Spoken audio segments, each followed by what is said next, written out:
Jonathan, I think we're live. Well, Nikos, I guess that means you should probably introduce and begin the show.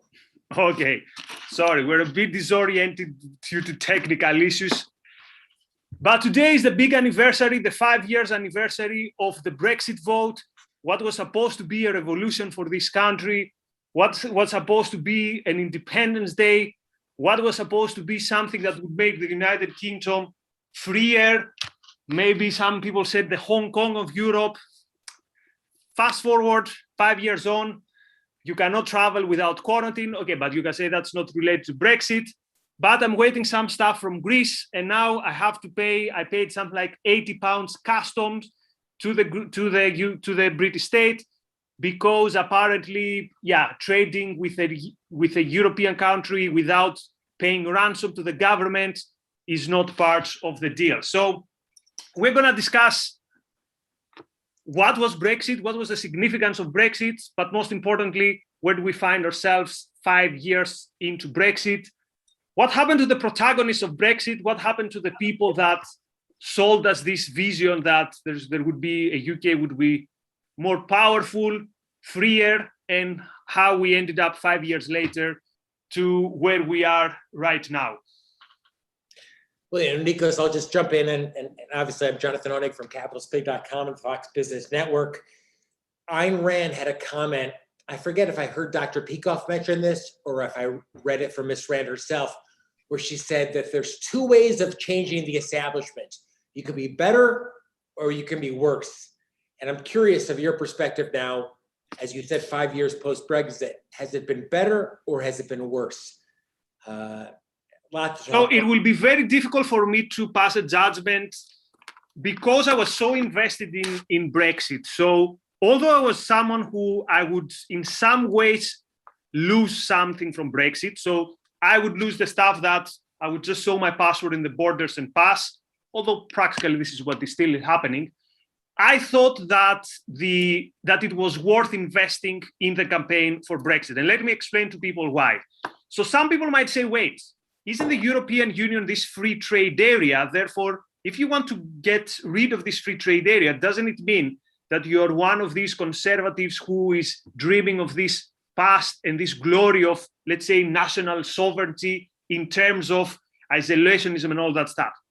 And the truth could not be further from that. So the European Union, although the free trade part is an element of it, is an organization that has become, to put it in simple ways, central planning on a level way more detached from the electorate. So it's not that it is a project which is committed to freedom. It's not that it is a project which is committed to having more freedom in our lives. So think about it this way. Think about your average level state and government bureaucrat and imagine them some levels detached beyond where they are at the moment and having even more control. And this is how you can understand European Union, having control on things like environmental policy, trade policy, labor policy, and all that stuff. Now, as it happens quite often, because the default level, the level where the intervention by the governments was, the central planning in Brussels level happened to be, in some occasions, freer. So, for example, you have many Greeks saying, look, we benefited from the European Union because we were a quasi-socialist country. Now some of the stuff that the state would have the power to do is not anymore in their hands. It's the hand of a bureaucracy more detached from the state. And therefore, the European Union has been, by default, so to speak, positive for freedom. But this is a narrative that I always found very, in a way, opportunistic and not convincing. So it basically said, we can't be bothered with fighting the battle of ideas.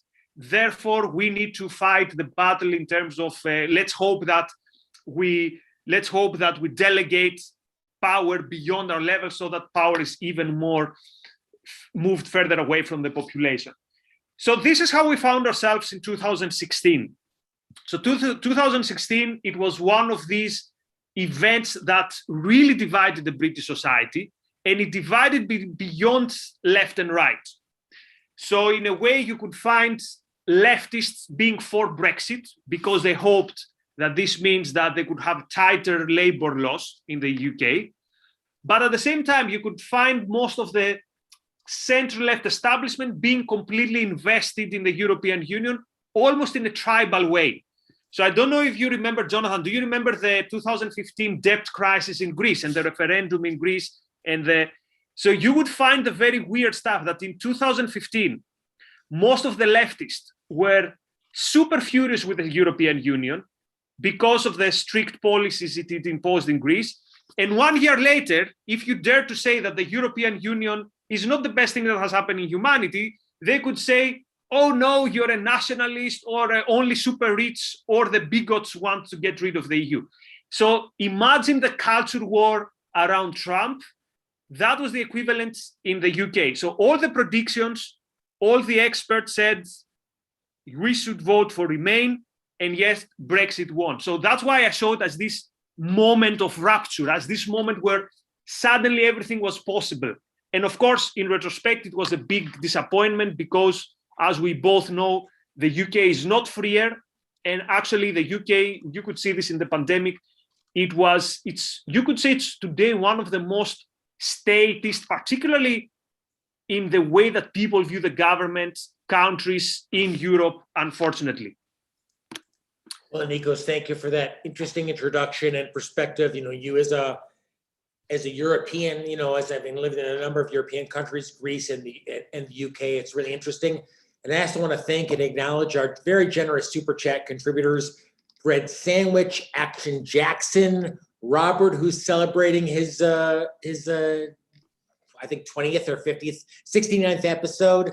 A lot of great support from the Ayn Rand Center UK. CJ Vatmir is giving out some props as well. So a lot of interest and a lot of support. And Nikos, I have to give a quick congratulations to you apropos of this whole issue of kind of collectivism and tribalism. Nikos has a new book out. I think I can probably link to the I'm disabled now, but Identity, Politics, and Tribalism: The New Culture Wars on Amazon. So congratulations, Nikos, on that. I hope you share one with us.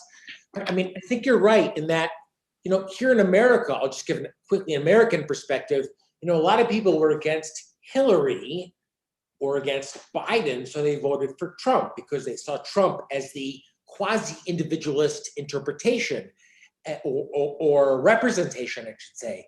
And then, in effect, they saw that that really wasn't the case. And, Dr. Yaron Brook has talked about this quite a bit, is that we see politics as this spectrum of left to right and individualism, and I should say objectivism is outside of that. The spectrum is one of individualist and collectivist, not left to right.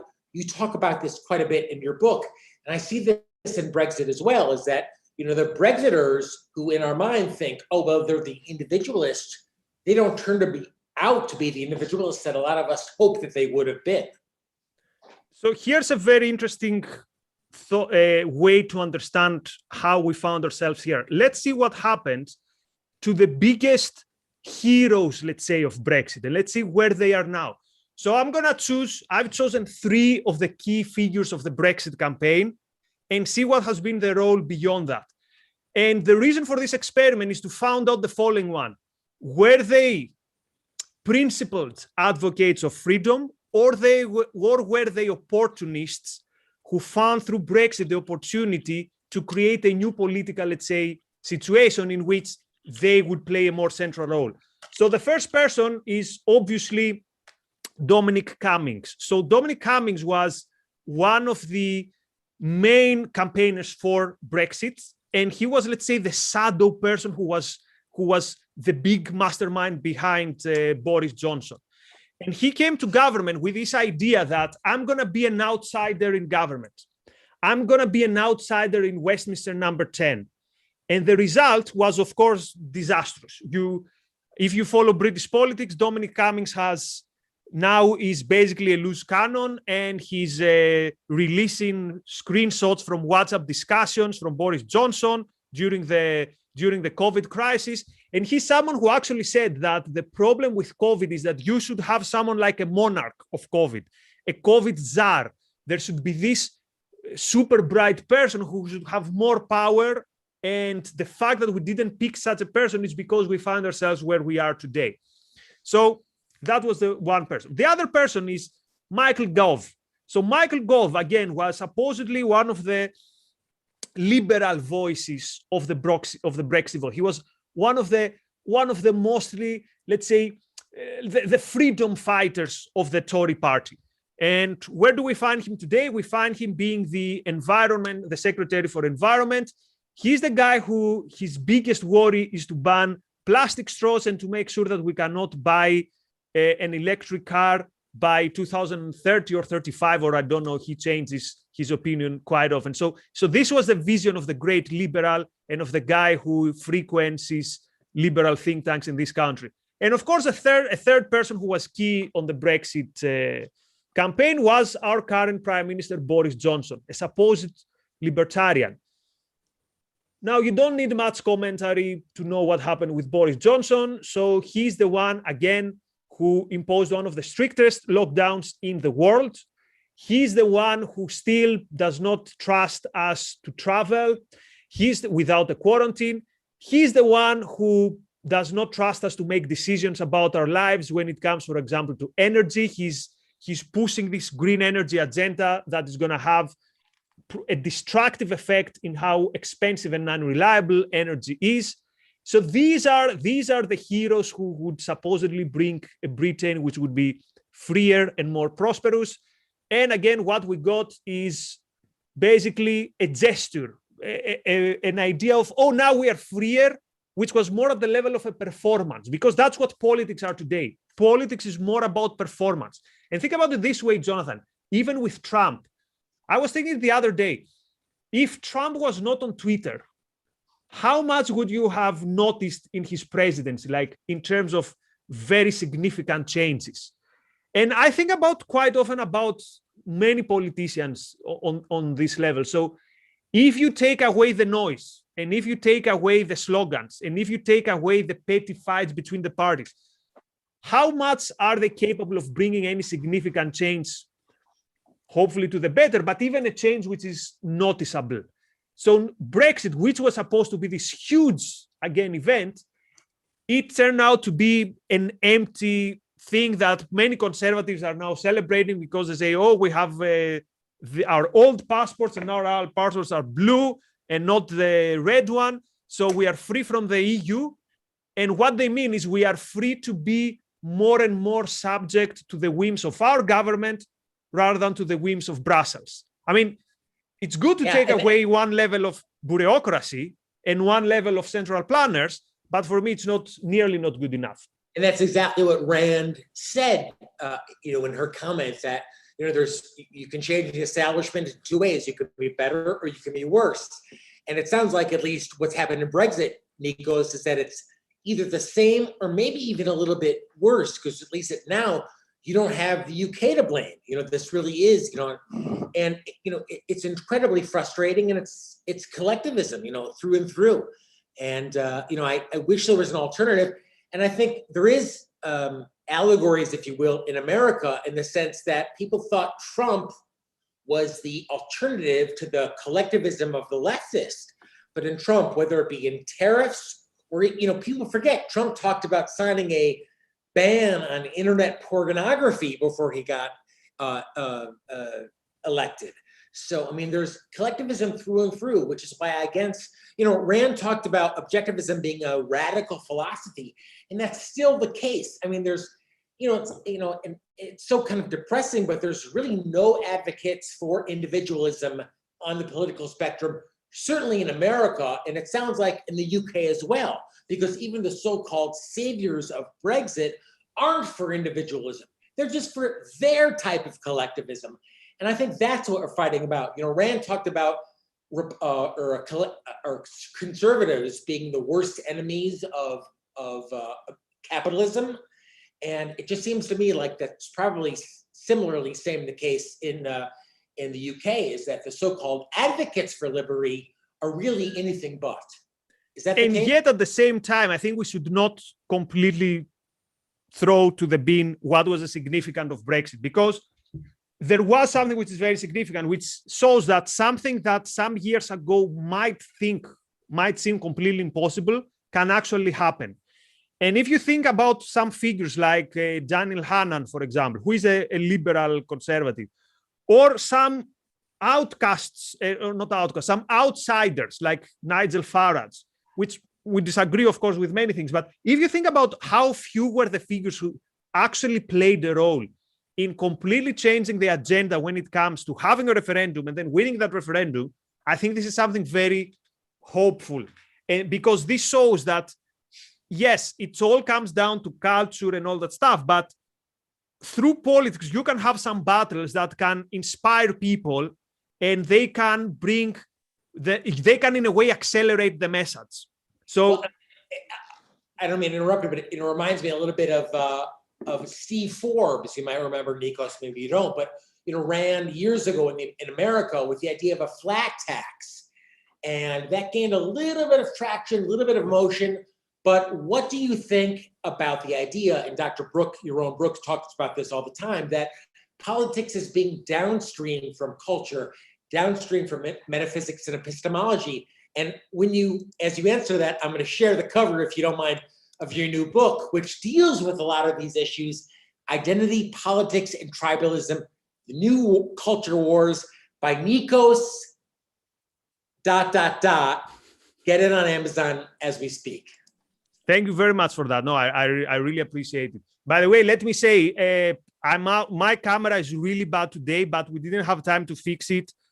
I would blame the EU, but we're not still in the EU, so I will just throw away. I couldn't help it, like the villains in Atlas Shrugged, but I promise in our next episode, it's gonna be fixed, and I apologize for the really bad quality of my image.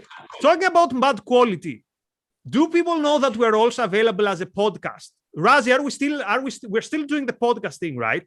So, yes. So that's why I have the new mic. So people, if you haven't got time to, or if you are one of these people who prefer to listen to shows while taking a nice walk or even working out, consider also our podcast. You can find us in most big podcast platforms, like, for example, Apple Podcasts, and go check Ayn Rand Center and the Daily Objective. I think there's a particular series of podcasts only with the Daily Objective. So for episodes like today, where my camera has let me down, maybe the podcast is the way to go. Also, we're in Spotify. So it's not only Joe Rogan, we're also there. So yes, politics are downstream from culture, but at the same time, some battles can be fought in politics. And Jonathan, I've mentioned many times the example of the Ron Paul campaigns. And I know many objectivists, for very good reasons, don't appreciate Dr. Paul. But it's very interesting how a political campaign can change the agenda, or a political campaign which is powerful, can throw things in the agenda. And that's what I found very interesting in Brexit, how suddenly what was considered completely unimaginable became imaginable. What was considered outside of the mainstream became the mainstream. And maybe not the mainstream, but an outsider that had a chance. And that's how sometimes I envision at some point a breakthrough in objectivism. So I've mentioned many times, imagine a charismatic person like Mark Pellegrino. It cannot be Yaron, because Yaron is not born in the States. Imagine Mark Pellegrino. Sexy, right? Say it. Go ahead, say it. Or imagine someone with whom I am currently co-hosting the Daily Objective. Oh, come on, no, Nikos. If we're talking about objectivist sex appeal, you've got that locked up. But I hear what you're saying. I mean, if you think that all we need is an attractive host to sell objective, is that what you're saying? You imagine one day a kind of young, energetic, quasi-objectivist host or objectivist political leader would rise to a level. But what about the young woman? There's a young woman in Israel, I believe, who's achieved some level of notoriety in the political circles. I mean, can we change politics really before you change the culture? Honestly, Nikos, don't you have to have college kids having, rallies about free markets before you get politicians who are enacting those types of policies? True. But again, in the same way that you can have a political... So during the Brexit... Oh, wait, and let me interrupt. I'm so sorry. Thank you, Mary Aline, for the super chat. Thank you for all our super chatters. You're literally keeping the lights on here at the Ayn Rand Center UK. We so appreciate. We are not a non-for-profit. We are a for-profit, and that means that every $1.49 you sent us makes a great deal. So you're helping us spread the ideas, and thank you. Thank you, Nikos. Go ahead. Yeah, so during the Brexit campaign, we could have, so in a way it was like the field is open and now you can bring issues on the agenda, such as, for example, why should a bureaucrat have a say on my life? Or discussing with conservatives, if you're against the Brussels bureaucracy, why are you also against the Westminster bureaucracy? So it's these big political events that can change the landscape. And again, with Brexit, it didn't work. In a way, it was, that's why I call it a betrayed revolution, because there was a moment where a big and fundamental change should be possible. Of course, it was not. But my message for my conclusion from this is not that, oh, which means that we should never again try and we should never trust politics and all the stuff. Yeah, it all starts with culture. It all starts with education. But for many, many, many people, politics is the area where they get their ideological, let's say, realization in terms of, okay, this is good and this is bad. So that's, again, that's my biggest takeaway from the Brexit campaign. I would see people who are completely apolitical and completely non-ideological within weeks getting a realization that was not there before. And that's why, let's say, with a bit of my, quote, populist hat, I can see that the cultural change, which we so desperately need, can go hand in hand, in my opinion, with some inspiring political campaigns. But let me just say, man, what's going to change politics in the UK is not Boris Johnson, is not politicians. And I'm not shitting you, it's the Ayn Rand Center UK. It is thinkers like Nikos, it's thinkers like James Valiant, who's coming up at 7 p.m. We've got James Valiant and Don Watkins. They're talking about philosophical detection. At 9 p.m., you've got Flirting with Reason. What I'm told is the sexiest show on the internet, but it's a long way of saying is that it's ideas that change the culture. And our audience is a part of it. Christopher and Fab and Robert and so many of you on the Super Chat, you guys are all a part of changing the culture, one bit at a time. We appreciate it. You're part of it. You're part of the discussion. And, we so appreciate it. Nikos, it's easy to get down. Razi is reminding me that Libya Maloud, who is the Israeli politician, the objectivist, she didn't get very far in Israeli politics, but she got a lot of exposure.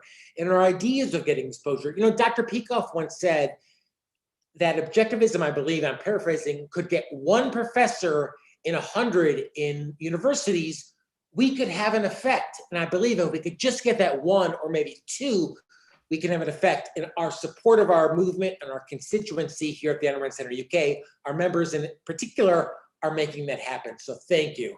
A huge thank you to the members. And again, apologies for the crappy image. And it's going to be fixed till the selfish lover. So Nikos, fuck it. With that mic, you look like to me the white Greek Luther Vandross. That's all I'm going to say.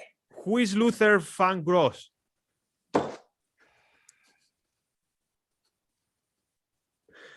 And okay, also I mixed the shows, not the selfish lover, Flirting with Reason. Anyway, and the topic today is the relationship between Chandler and Monica and friends and what it tells us about romantic ideals today. So till then, we go to Clubhouse, then I fix the camera, then James and Don, and then Flirting with Reason. And hopefully next year, in the 6-year anniversary of Brexit, we have something more to celebrate than being in a country where you cannot exit the borders. And if your family wants to send you some olive oil from Greece, you have to pay ransom to the government. But anyway, again, I believe that the Brexit vote was a big thing and good lessons for the future. And we're going to talk to you soon. Jonathan, thanks so much for the kind words. I'm going to Google that guy who you said I look like. Luther Vandross, Nikos, come on. I'll send you a link. Okay. And talk to you soon, everyone. Bye-bye.